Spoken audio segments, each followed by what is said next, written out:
You could argue, Ross, you among many other investors in Tesla as well, certainly pressuring Elon Musk, who, you have said among many tweets that you just think this is unacceptable, that so much of the value from Tesla has been erased as a result of Elon's distraction with Twitter. I wonder what your bigger concern is here. Is it about the sale of his Tesla shares? Is it about the distraction? Is it about the brand dilution because of what he's been saying on the platform? Well, it's really a combination of three things that have really bothered me, and that's why I've announced that I'm running for the board of Tesla. It's time for Tesla's board to wake up and do their job.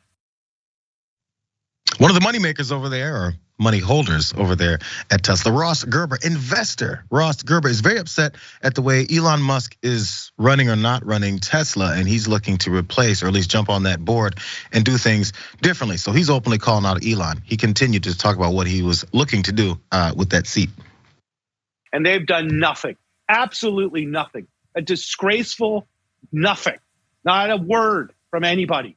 So it's time for somebody to move over and let me be there, because I will do three things immediately. One is transparency. It's very important that we know what is the plan, either for secession of Tesla eventually, like if Elon died, what would be the secession plan? And then secondly, what is the current short-term plan for Tesla's management and bringing Elon back to Tesla, and what is the time frame for that? Number two, there needs to be transparency with the media. It needs to be very clear to people what's actually happening at Tesla. And Tesla's done a poor job of that since Elon stopped telling everybody what's happening at Tesla as he's focused on Twitter.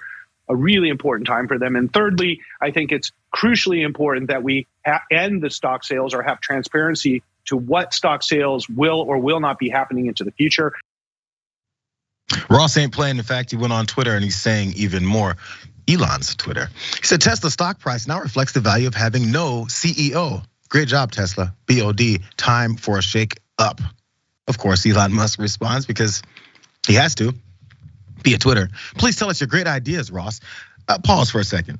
You notice the solution, at least on the surface from Elon Musk there on Twitter, is tell us your ideas. That's kind of what it seems to be all that Elon does, is tell people his ideas, whether or not they're factual, whether or not they're feasible, whether or not he's gonna do them, whether or not he can do them. He just says his ideas. And then if part of them comes into play, then many times it's a disaster. He just wants ideas, not solutions, just some ideas. So moving on, because Elon continued on, because that couldn't be all he had to say throughout this thread. After he said, tell us your ideas, Ross did respond. He said, as I tweeted earlier, my 3 points. He went through those things. Tesla needs a media and comms team. Tesla needs a secession plan, as well as clarify when Elon will be back from Twitter. And also, Tesla needs to communicate about Elon's stock sales, and a standstill agreement should be made.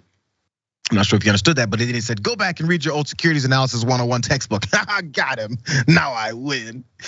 And continued on, as bank savings account interest rates, which are guaranteed, start to approach stock market returns, which are not guaranteed, people will increasingly move their money out of stocks into cash, thus causing stocks to drop. That's his explanation as to why the Tesla stock is dropping. But in reality, part of it was how he's dipping into it and how he's changing things and how he's putting up polls all the time and then openly saying you should support this fascist president, all things like that. Let's go to those details too. From Bloomberg, the discord comes as Tesla stock is down more than 60% since the start of the year, dragging its valuation below the $500 billion mark for the first time since November of 2020. Musk has sold nearly $40 billion worth of Tesla stock since late last year, much of that going to fund his purchase of Twitter, of course. Also, the EV company stock has plummeted over 50% this year, although shares of the company did bounce back slightly. And look at this, slightly after Musk then floated the possibility of stepping down as the CEO of Twitter on some random ass Twitter poll. So it's not simply just, as those savings didn't increase, people had pulled their money out, then that stock drops a little bit. There's lots of drops, and we're seeing them correlate with the actions that he's doing on other platforms. That one platform that he bought and took billions of dollars from his stock to do so. So this battle continues. Honestly, are either of these ones really not worth or able to save and push to the next level, Agent?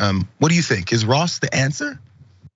All right, so I think that oftentimes these Individuals who come from certain privileged places like to think that they have all the answers. And what I would love to see is someone to display some wisdom and realize that they don't have all the answers, but maybe they'll put people in places who do.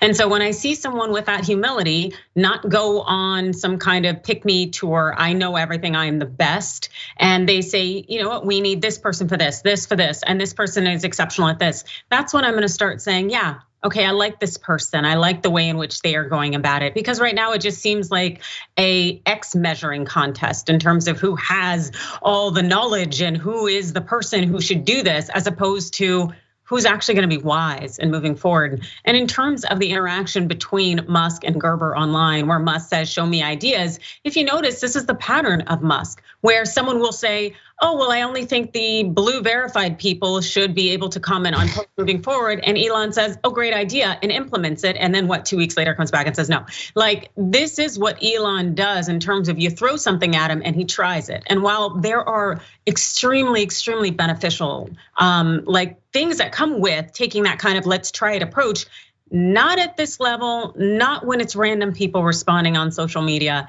Essentially, I think all of this is very lost.